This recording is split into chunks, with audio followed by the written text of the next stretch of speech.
Hi students, कैसे हैं आप सब लोग। उम्मीद करता हूं कि आप सब लोग बहुत बढ़िया होंगे, स्वस्थ होंगे, मस्त होंगे और एंजॉय कर रहे होंगे। तो इसी उम्मीद के साथ में आप लोगों का स्वागत है आपके अपने चैनल फोकस क्लासेस पर। मेरा नाम दीपक कजोरिया है और आज के इस पूरे लेक्चर में जो क्वेश्चन हम लोग सॉल्व करने जा रहे हैं वो 10th क्लास के चैप्टर कोऑर्डिनेट ज्योमेट्री से है। छोटा सा क्वेश्चन है बट बहुत इंपॉर्टेंट है। ठीक है, देखते हैं क्वेश्चन में क्या दिया है। यहाँ हम लोगों को दे रखा है find the coordinates of the centre of the circle passing through the points a 2,1 b 5,-8 and c 2,-9। तो क्वेश्चन हम लोगों से कह रहा है कि भाई उस सर्कल के सेंटर के कोऑर्डिनेट्स फाइंड करिए जो सर्कल इन दिए गए 3 पॉइंट से पास होता है। तो क्या निकालना है हम लोगों को, सर्कल के सेंटर के कोऑर्डिनेट्स हम लोगों को फाइंड करने हैं। तो चले करना शुरू करते हैं। भाई हम लोग एक सर्कल ड्रॉ कर लेते हैं। ये वो सर्कल है जो कि इन दिए गए 3 पॉइंट से पास होता है। ठीक है, मान लेते हैं कि सर्कल का जो सेंटर है ना वो O है। ठीक है, और हम लोगों को सेंटर के ही कोऑर्डिनेट्स निकालने हैं। तो लेट कर लेते हैं कि इसके कोऑर्डिनेट्स क्या होंगे, x, y। तो लेट किया कि सेंटर के कोऑर्डिनेट्स हैं x, y। अब ये सर्कल दिए गए 3 पॉइंट से पास हो रहा है और पॉइंट्स क्या है, चलो a को मान लेते हैं ये पॉइंट है, बी हम लोग यहां कंसीडर कर लेते हैं और सी मान लेते हैं ये वाला पॉइंट है। ए पॉइंट के जो कोऑर्डिनेट्स है वो हम लोगों को दे रखे हैं 2,1 लिख देते हैं। बी पॉइंट के कोऑर्डिनेट्स हम लोगों को दे रखे हैं 5,-8, जबकि सी के कोऑर्डिनेट्स दे रखे हैं हम लोगों को 2,-9। ठीक है, तो ये है भाई 3 पॉइंट्स जहां से सर्कल पास होता है। अब छोटा सा कंस्ट्रक्शन और कर लेते हैं। हम लोगों ने क्या किया, इस ए को ओ के साथ में ज्वाइन करा दिया और साथ ही हम लोगों ने बी के साथ ज्वाइन कराया ओ को और सी के साथ ज्वाइन कराया।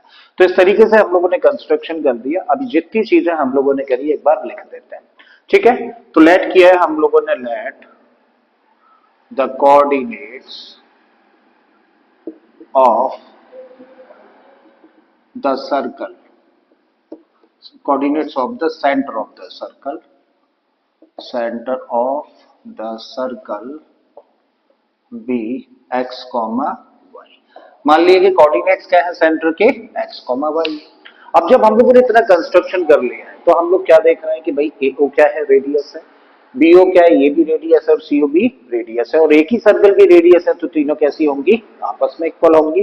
ठीक है, तो A O is equal to B O equal to C O. ठीक है, सो नाउ कह सकते हैं हम लोग कि ए ओ किसके बराबर होगा, बी ओ के साथ में सी ओ के बराबर। अब जब ये तीन लाइन सेगमेंट्स यानी कि तीनों रेडियाई आपस में इक्वल है तो इनके स्क्वायर्स भी कैसे होंगे, आपस में इक्वल होंगे। तो बोला जा सकता है कि भाई अगर ये तीनों आपस में इक्वल है तो ए ओ का स्क्वायर किसके बराबर होगा, बीओ के स्क्वायर के बराबर होगा, साथ में सीओ के स्क्वायर के बराबर होगा। अब यहां से आगे एक बड़ा इंपॉर्टेंट पॉइंट है। भाई हम लोगों को यहाँ पे तीन लाइन सेगमेंट्स के स्क्वायर्स दे रखे हैं जो कि आपस में इक्वल है। अब हम लोग यहां से चाहें तो तीन रिलेशन बना सकते हैं लेकिन हमारा दो से काम चल जाएगा। अब पहले किस किस का रिलेशन हम लोग लेकर चले ये चीज डिसाइड करेगी। भाई यहाँ पे जो पॉइंट्स दे रखे हैं ना हम लोगों को, इन पॉइंट्स में आप देखो, इन पॉइंट्स के x कोऑर्डिनेट्स को ऑब्जर्व करो और y कोऑर्डिनेट्स को ऑब्जर्व करो। अब कोई भी दो पॉइंट्स ऐसे हैं, कोई भी दो पॉइंट्स ऐसे हैं जिनका या तो x कोऑर्डिनेट हो सेम या फिर y कोऑर्डिनेट सेम हो। ठीक है, तो चेक करते हैं भाई। यहाँ पे हम लोग देखें a का x कोऑर्डिनेट 2 है, यहाँ पे 5 है, यहाँ पे 2 है। ठीक है, तो हम लोगों को देखो a पॉइंट और c पॉइंट के x कोऑर्डिनेट सेम दिख रहा है। इसका मतलब हम लोग सबसे पहले कौन सा रिलेशन लेके चले, हम लोग ए ओ और सी ओ को एक साथ लेकर चले। आई थिंक समझ आ गया होगा, बहुत इंपॉर्टेंट पॉइंट है ये।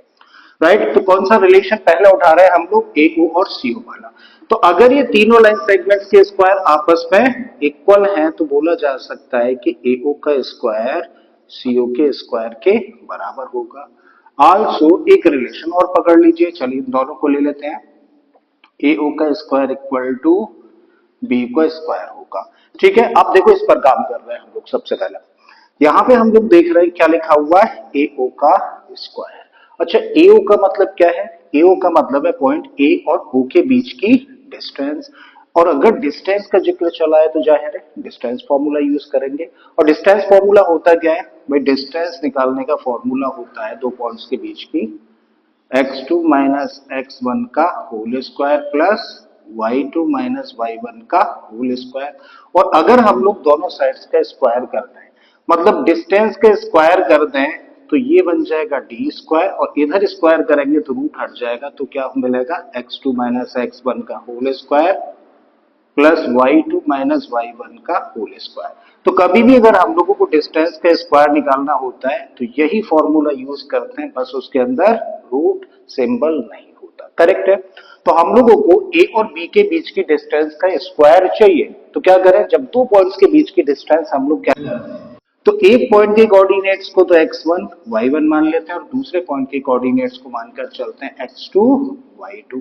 ठीक है, तो इसको माना हम लोगों ने x1 y1 और इसको मान लिया हम लोगों ने x2 y2। अब लगा दीजिए distance formula.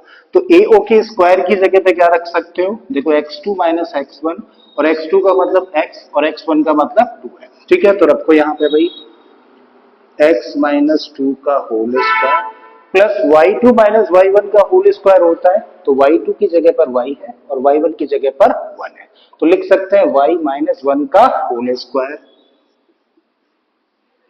And this equal to, अब देखो यहाँ पे क्या लिखा है, CO का स्क्वायर, और CO का मतलब the distance between point C and O, और स्क्वायर की बात चल रही है तो भाई डिस्टेंस फॉर्मूला हम लोगों को यूज करना होगा।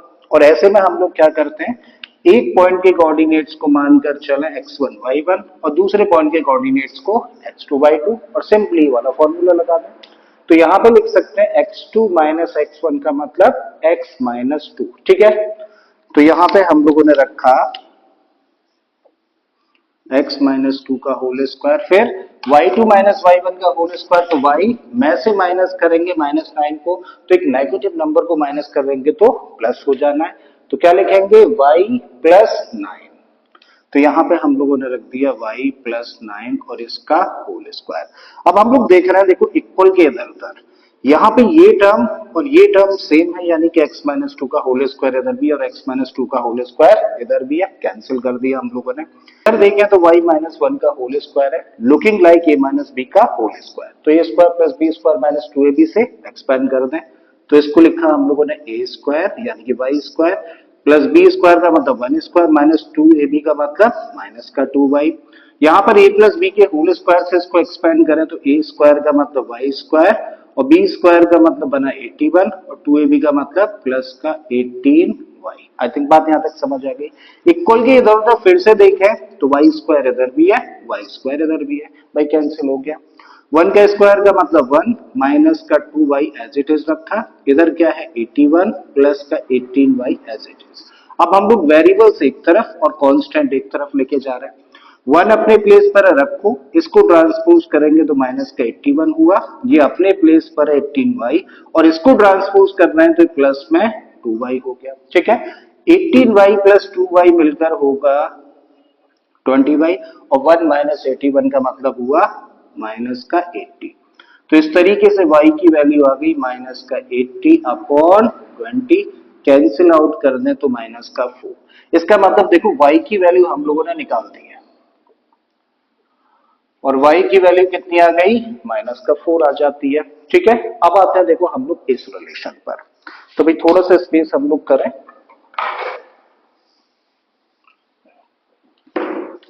सो अब हम लोगों के पास में क्या है, हम लोगों के पास में है AO square equal to BO का स्क्वायर। क्लियर है, इस रिलेशन को लेकर आगे बढ़ रहे हैं। तो AO का मतलब AO का स्क्वायर, देखो ऑलरेडी हम लोगों ने AO का स्क्वायर तो निकाला है ना, रख सकते हैं क्या, x माइनस 2 का whole square plus y minus 1 का whole square and this equal to BO का स्क्वायर। BO का मतलब the distance between point B and O। तो जब भी हम लोग दो पॉइंट्स के बीच की डिस्टेंस की बात करते हैं तो एक पॉइंट के कोऑर्डिनेट्स को तो क्या मान लेते हैं, x1 y1 और दूसरे पॉइंट के कोऑर्डिनेट्स को x2 y2 ऑलरेडी लिखा हुआ है। ठीक है, और डिस्टेंस फॉर्मूला लगा दीजिए। डिस्टेंस फॉर्मूला क्या कहता है, x2 माइनस x1 का होल स्क्वायर यानी कि x माइनस 5। तो यहां पे रखा x माइनस 5 का होल स्क्वायर प्लस y2 यानी कि y में से माइनस करेंगे माइनस 8 को तो ये प्लस हो जाना है, तो y प्लस 8 का होल स्क्वायर। आई थिंक चीजें यहां तक समझ आ गई है। अब भाई यहाँ पे क्या है, x माइनस 2 का होल स्क्वायर है, एक्सपेंड कर देते हैं तो इसको लिख सकते हैं a स्क्वायर यानी कि x square plus b square का मतलब 4 हुआ, माइनस 2ab करेंगे तो माइनस का 4x हो जाना है। राइट। अब यहाँ पे y की वैल्यू हम लोगों के पास में है तो y की वैल्यू यहाँ पर पुट कर देते हैं। तो y की जगह पे हम लोगों ने रख दिया -4, फिर क्या है -1 और इसका स्क्वायर। यहाँ पर x -5 का होल स्क्वायर है, a माइनस बी का होल स्क्वायर से इसको कर देते हैं एक्सपेंड। तो ये बन गया a square plus B square minus का 2ab यानी कि माइनस का tan x। और यहाँ पे फिर क्या है y प्लस 8 है तो y की जगह पे फिर क्या रखते हैं हम लोग -4 प्लस 8 और इसका स्क्वायर। ठीक है। अब देखो एक्स स्क्वायर इधर भी है इधर भी है तो सबसे पहले एक्स स्क्वायर से एक्स स्क्वायर कैंसिल कर दिया तो क्या मिला हम लोगों को 4 माइनस का 4x प्लस यहाँ पे देखिए तो -4 और -1 है। -4 और -1 कितना हो गया -5 और माइनस के 5 का स्क्वायर करेंगे तो क्या मिलेगा 25 मिलेगा। इस साइड में देखें तो देखो 25 है माइनस का tan x as it is रखा और -4 प्लस 8 हुआ प्लस का 4 और प्लस के 4 का स्क्वायर करेंगे तो यहां से क्या मिलने वाला है 16। फिर से देखें इक्वल के इधर उधर तो 25 इधर भी है 25 इधर भी है तो 25 से 25 हम लोगों ने कैंसिल कर दिया। अब हम लोग क्या करेंगे बेटा हम लोग वेरिएबल्स एक तरफ और कांस्टेंट्स दूसरी तरफ लेकर जा रहे हैं तो भाई अपनी जगह पर है माइनस का 4x ऐसे ही रखा इसको ट्रांसपोज करके लेके आ रहे हैं तो प्लस का x बना एंड दिस इक्वल टू ये अपने प्लेस पर है 16 एज इट इज रखिए और इसको ट्रांसपोज कर रहे हैं तो माइनस का 4 हुआ। ठीक है जी। -4x प्लस का tan x कितना बना ये बना 6x इक्वल टू 16 में से 4 माइनस कर देंगे तो यहां से मिलेगा हम लोगों को 12। आई थिंक कोई डाउट नहीं। अब हम लोग x की वैल्यू निकाल सकते हैं इस 6 को ट्रांसपोज करके तो x इक्वल टू 12/6 का मतलब 2 तो x की वैल्यू देखो निकल आई 2 और हमें क्या चाहिए था भाई सेंटर के कोऑर्डिनेट्स हम लोगों को निकालने थे ना और सेंटर के कोऑर्डिनेट्स क्या माने थे x, y। x की भी वैल्यू निकाल दी y की वैल्यू ऑलरेडी निकाल चुके हैं हम लोग तो इसका मतलब सेंटर के कोऑर्डिनेट्स हम लोगों को मिल गए। सो देयरफॉर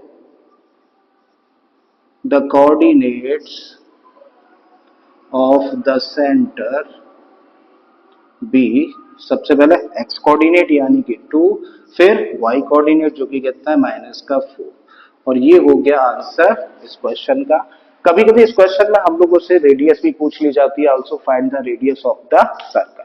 तो अब जब हम लोगों के पास में सेंटर के कोऑर्डिनेट्स हैं सेंटर के कोऑर्डिनेट्स क्या है भाई सेंटर के कोऑर्डिनेट्स अब हम लोग लिख सकते हैं क्या 2, -4 और अब अगर हम लोगों से इसकी रेडियस पूछी जाए तो सिंपली क्या करें डिस्टेंस फॉर्मूला लगा दें कोई भी डिस्टेंस यानी कि कोई भी रेडियस निकाल दें। चलो एओ निकाल देते हैं। ठीक है।